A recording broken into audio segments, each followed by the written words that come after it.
In January 1968, Jimmy Lee Gray committed his first murder at 18 years old.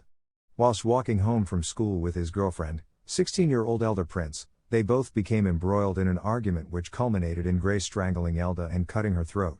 After he killed her, Gray concealed her body inside a culvert in close proximity to the Colorado River. When Elda did not return home later that day, her mother alerted the authorities and a search for the teenage girl ensued. Gray was very close with his girlfriend's family, and even assisted in the search that night. However, police suspected him from the offset, and it did not take long for him to buckle under questioning. Gray led investigators to the scene where he had hidden Elda's body, and he was ultimately convicted of second-degree murder after standing trial. However, he only served 6 years in prison before being paroled, which was a decision largely protested by the previously presiding judge. His early release would later turn out to be disastrous. Gray managed to avoid any trouble for 2 years after his release from prison, until 25 June 1976. On this date, a 3-year-old girl named Darissa Scales went missing from her parents' home in Pascagoula, Mississippi, and they happened to live in the same apartment building as Jimmy Lee Gray.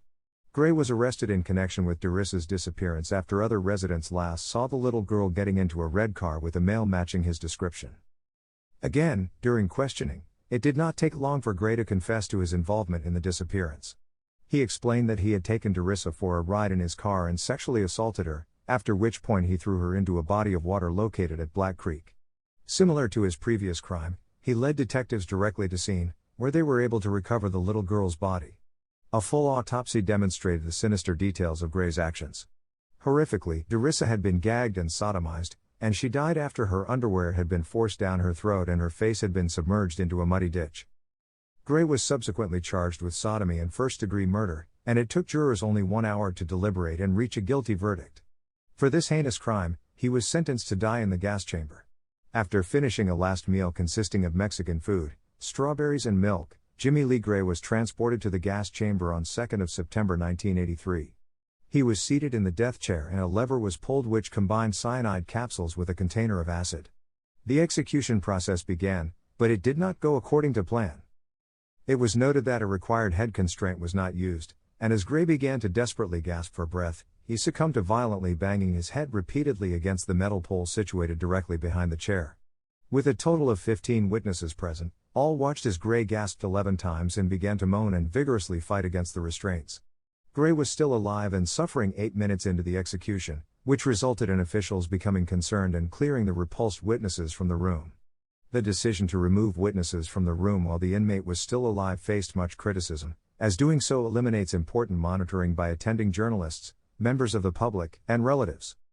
Prison staff attempted to claim that Gray suffered a heart attack and died 3 minutes after the gas was released, but numerous witnesses refuted this and argued that Gray was still convulsing 8 minutes later, just before they were removed from the room.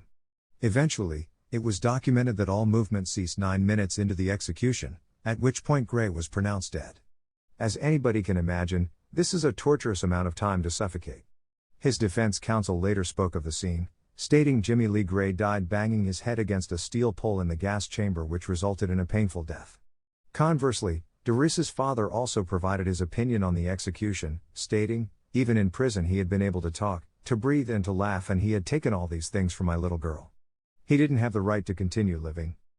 After further investigation, it emerged that the executioner, Thomas Barry Bruce, had been drunk throughout the process of the execution.